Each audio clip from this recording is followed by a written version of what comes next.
Paper 90. Shamanism, Medicine Men, and Priests. The evolution of religious observances progressed from placation, avoidance, exorcism, coercion, conciliation, and propitiation to sacrifice, atonement, and redemption. The technique of religious ritual passed from the forms of the primitive cult through fetishes to magic and miracles, and as ritual became more complex in response to man's increasingly complex concept of the supermaterial realms, it was inevitably dominated by medicine men, shamans, and priests. In the advancing concepts of primitive man, the spirit world was eventually regarded as being unresponsive to the ordinary mortal. Only the exceptional among humans could catch the ear of the gods. Only the extraordinary man or woman would be heard by the spirits. Religion thus enters upon a new phase, a stage wherein it gradually becomes second-handed.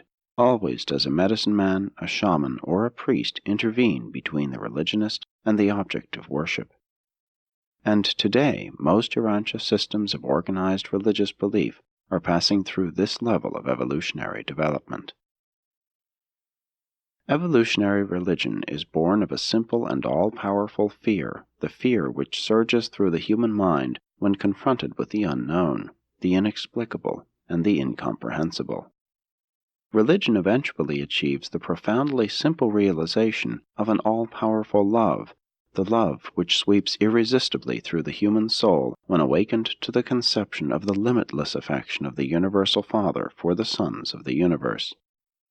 But in between the beginning and the consummation of religious evolution, there intervened the long ages of the shamans, who presumed to stand between man and God as intermediaries, interpreters, and intercessors. 1. The first shamans, the medicine men. The shaman was the ranking medicine man, the ceremonial fetish man, and the focus personality for all the practices of evolutionary religion. In many groups, the shaman outranked the war chief, marking the beginning of the church domination of the state. The shaman sometimes functioned as a priest, and even as a priest-king. Some of the later tribes had both the earlier shaman medicine men, seers, and the later appearing shaman priests. And in many cases, the office of shaman became hereditary. Since in olden times anything abnormal was ascribed to spirit possession, any striking mental or physical abnormality constituted qualification for being a medicine man. Many of these men were epileptic, many of the women hysteric, and these two types accounted for a good deal of ancient inspiration, as well as spirit and devil possession. Quite a few of these earliest of priests were of a class which has since been denominated paranoiac. While they may have practiced deception in minor matters, the great majority of the shamans believed in the fact of their spirit possession. Women who were able to throw themselves into a trance or a cataleptic fit became powerful shamanesses. Later, such women became prophets and spirit mediums. Their cataleptic trances usually involved alleged communications with the ghosts of the dead. Many female shamans were also professional dancers. But not all shamans were self-deceived. Many were shrewd and able tricksters. As the profession developed, a novice was required to serve an apprenticeship of 10 years of hardship and self-denial to qualify as a medicine man. The shamans developed a professional mode of dress and affected a mysterious conduct. They frequently employed drugs to induce certain physical states which would impress and mystify the tribesmen. Sleight-of-hand feats were regarded as supernatural by the common folk, and ventriloquism was first used by shrewd priests. Many of the olden shamans unwittingly stumbled onto hypnotism. Others induced auto-hypnosis by prolonged staring at their navels. While many resorted to these tricks and deceptions, their reputation as a class, after all, stood on apparent achievement. When a shaman failed in his undertakings, if he could not advance a plausible alibi, he was either demoted or killed. Thus, the honest shamans early perished. Only the shrewd actors survived. It was shamanism that took the exclusive direction of tribal affairs out of the hands of the old and the strong, and lodged it in the hands of the shrewd, the clever, and the far-sighted. 2. Shamanistic practices. Spirit conjuring was a very precise and highly complicated procedure, comparable to present-day church rituals conducted in an ancient tongue. The human race very early sought for superhuman help, for revelation, and men believed that the shaman actually received such revelations. While the shamans utilized the great power of suggestion in their work, it was almost invariably negative suggestion. Only in very recent times has the technique of positive suggestion been employed. In the early development of their profession, the shamans began to specialize in such vocations as rainmaking, disease healing, and crime detection. To heal diseases was not, however, the chief function of a shamanic medicine man. It was rather to know and to control the hazards of living. Ancient black art, both religious and secular, was called white art when practiced by either priests, seers, shamans, or medicine men. The practitioners of the black art were called sorcerers, magicians, wizards, witches, enchanters, necromancers, conjurers, and soothsayers. As time passed, all such purported contact with the supernatural was classified either as witchcraft or shamancraft. Witchcraft embraced the magic performed by earlier, irregular, and unrecognized spirits. Shamancraft had to do with miracles performed by regular spirits and recognized gods of the tribe. In later times, the witch became associated with the devil, and thus was the stage set for the many comparatively recent exhibitions of religious intolerance. Witchcraft was a religion with many primitive tribes. The shamans were great believers in the mission of chance as revelatory of the will of the spirits. They frequently cast lots to arrive at decisions. Modern survivals of this proclivity for casting lots are illustrated not only in the many games of chance, but also in the well-known counting out rhymes. Once the person counted out must die. Now he is only it in some childish game. That which was serious business to primitive man has survived as a diversion of the modern child. The medicine men put great trust in signs and omens, such as, "When you hear the sound of a rustling in the tops of the mulberry trees, then shall you bestir yourself." Very early in the history of the race, the shamans turned their attention to the stars. Primitive astrology was a worldwide belief and practice. Dream interpreting also became widespread. All this was soon followed by the appearance of those temperamental shamanesses who professed to be able to communicate with the spirits of the dead. Though of ancient origin, the rainmakers, or weather shamans, have persisted right on down through the ages. A severe drought meant death to the early agriculturists. Weather control was the object of much ancient magic. Civilized man still makes the weather the common topic of conversation. The olden peoples all believed in the power of the shaman as a rainmaker, but it was customary to kill him when he failed, unless he could offer a plausible excuse to account for the failure.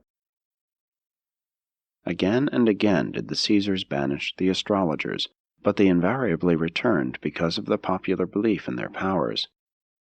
They could not be driven out, and even in the 16th century after Christ, the directors of Occidental church and state were the patrons of astrology. Thousands of supposedly intelligent people still believe that one may be born under the domination of a lucky or an unlucky star, that the juxtaposition of the heavenly bodies determines the outcome of various terrestrial adventures. Fortune-tellers are still patronized by the credulous. The Greeks believed in the efficacy of oracular advice. The Chinese used magic as protection against demons. Shamanism flourished in India, and it still openly persists in Central Asia. It is an only recently abandoned practice throughout much of the world. Ever and anon, true prophets and teachers arose to denounce and expose shamanism. Even the vanishing red man had such a prophet within the past 100 years, the Shawnee Tenskwatawa, who predicted the eclipse of the sun in 1808 and denounced the vices of the white man. Many true teachers have appeared among the various tribes and races all through the long ages of evolutionary history, and they will ever continue to appear to challenge the shamans or priests of any age who oppose general education and attempt to thwart scientific progress.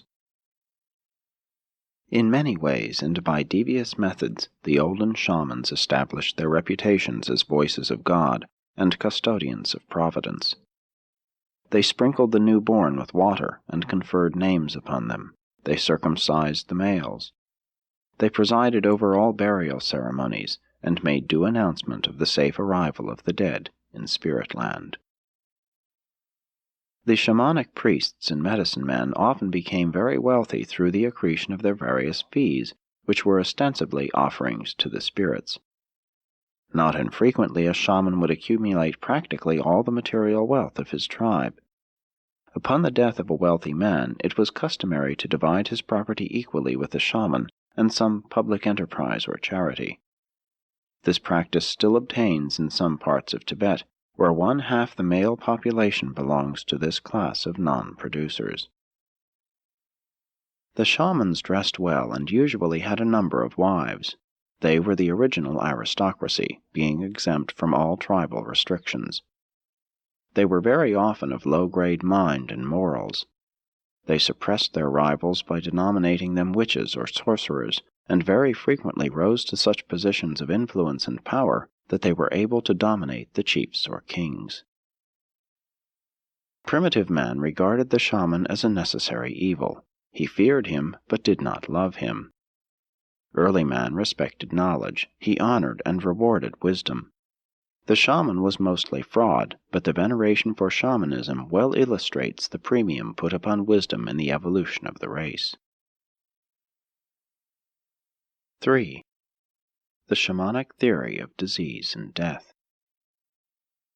Since ancient man regarded himself and his material environment as being directly responsive to the whims of the ghosts and the fancies of the spirits, it is not strange that his religion should have been so exclusively concerned with material affairs. Modern man attacks his material problems directly.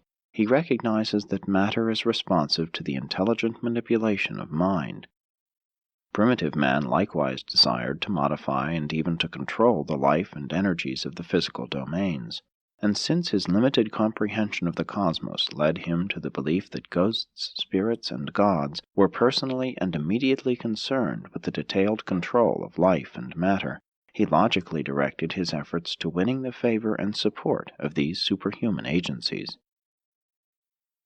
Viewed in this light, much of the inexplicable and irrational in the ancient cults is understandable. The ceremonies of the cult were primitive man's attempt to control the material world in which he found himself, and many of his efforts were directed to the end of prolonging life and ensuring health. Since all diseases and death were originally regarded as spirit phenomena, it was inevitable that the shamans, while functioning as medicine men and priests, should also have labored as doctors and surgeons. The primitive mind may be handicapped by lack of facts, but it is, for all that, logical.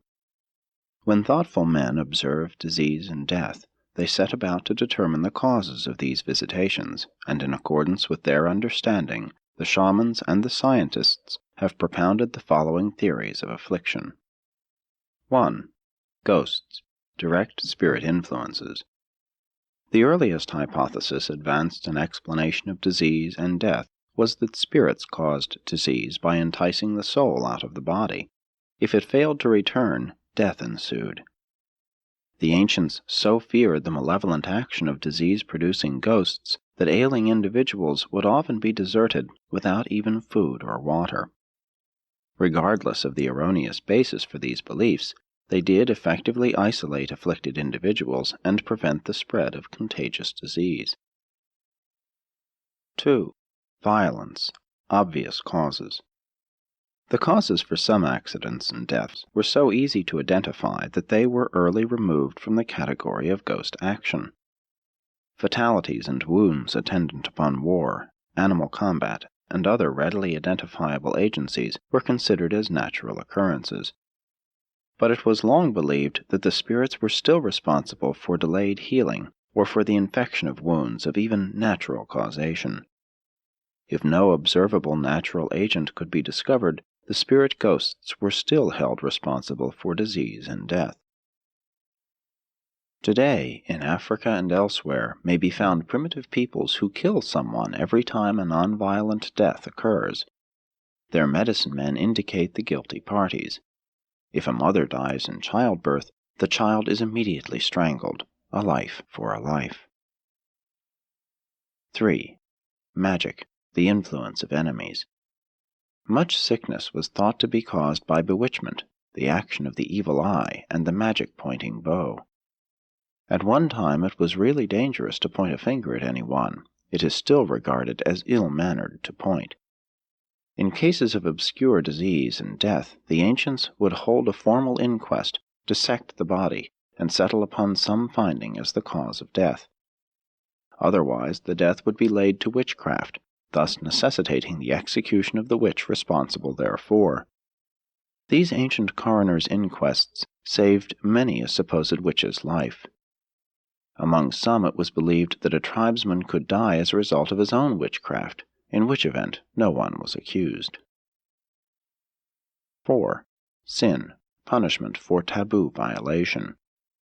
In comparatively recent times, it has been believed that sickness is a punishment for sin, personal or racial.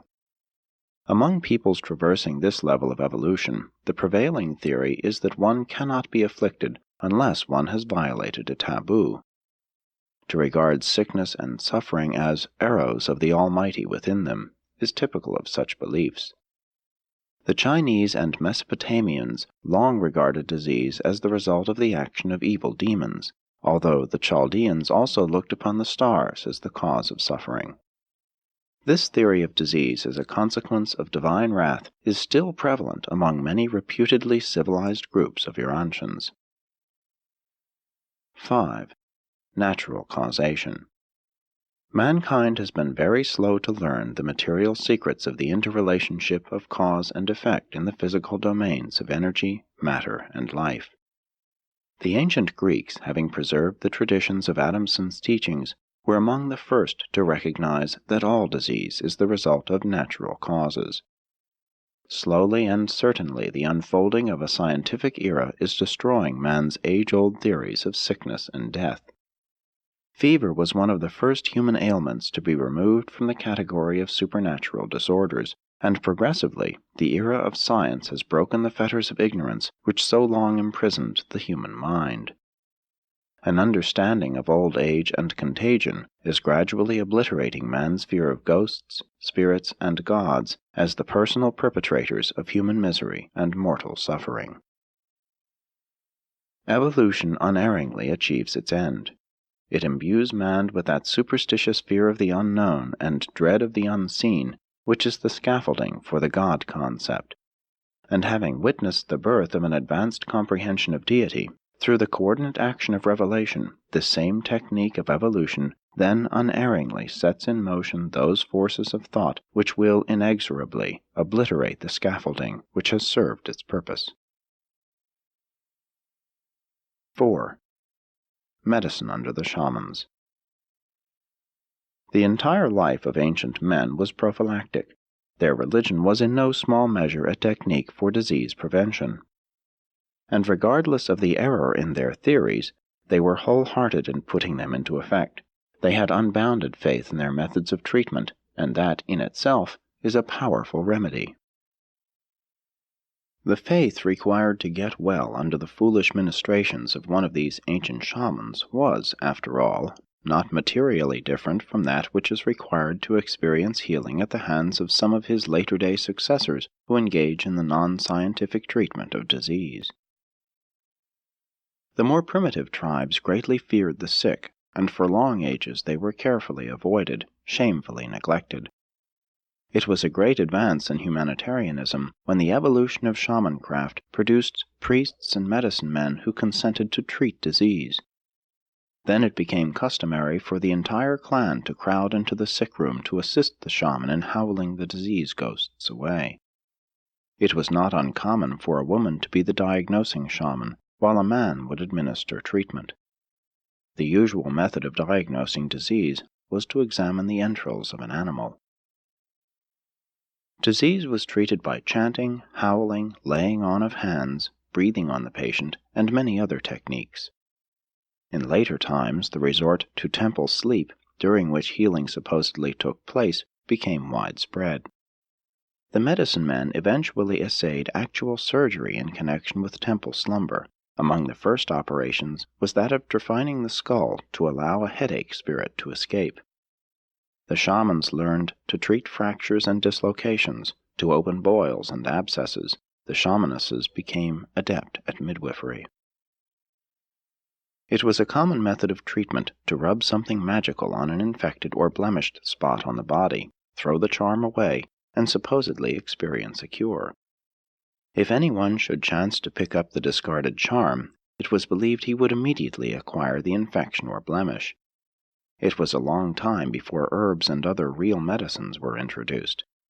Massage was developed in connection with incantation, rubbing the spirit out of the body, and was preceded by efforts to rub medicine in, even as moderns attempt to rub liniments in.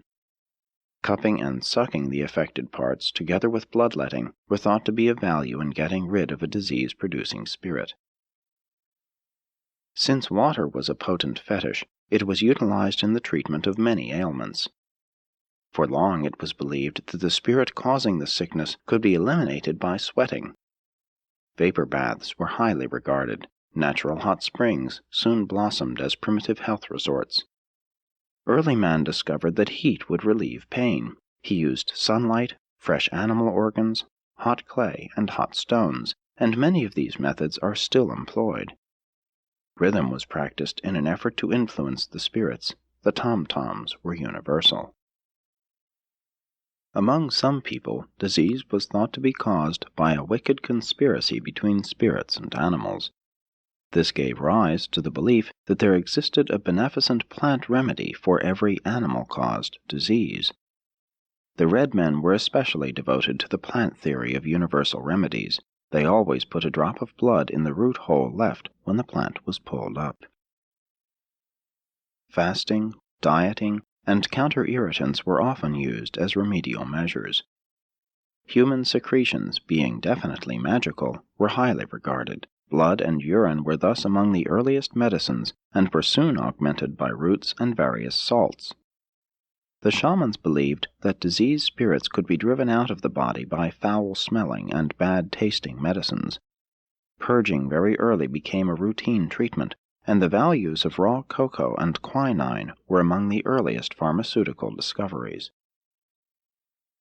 The Greeks were the first to evolve truly rational methods of treating the sick. Both the Greeks and the Egyptians received their medical knowledge from the Euphrates Valley. Oil and wine was a very early medicine for treating wounds. Castor oil and opium were used by the Sumerians. Many of these ancient and effective secret remedies lost their power when they became known. Secrecy has always been essential to the successful practice of fraud and superstition. Only facts and truth court the full light of comprehension and rejoice in the illumination and enlightenment of scientific research. 5. Priests and Rituals. The essence of the ritual is the perfection of its performance. Among savages, it must be practiced with exact precision. It is only when the ritual has been correctly carried out that the ceremony possesses compelling power over the spirits. If the ritual is faulty, it only arouses the anger and resentment of the gods. Therefore, since man's slowly evolving mind conceived that the technique of ritual was the decisive factor in its efficacy, it was inevitable that the early shamans should sooner or later evolve into a priesthood, trained to direct the meticulous practice of the ritual. And so, for tens of thousands of years, endless rituals have hampered society and cursed civilization, have been an intolerable burden to every act of life, every racial undertaking. Ritual is the technique of sanctifying custom. Ritual creates and perpetuates myths, as well as contributing to the preservation of social and religious customs. Again, ritual itself has been furthered by myths. Rituals are often at first social, later becoming economic, and finally acquiring the sanctity and dignity of religious ceremonial. Ritual may be personal or group in practice, or both, as illustrated by prayer, dancing, and drama. Words become a part of ritual, such as the use of terms like Amen and Salah. The habit of swearing, profanity, represents a prostitution of former ritualistic repetition of holy names.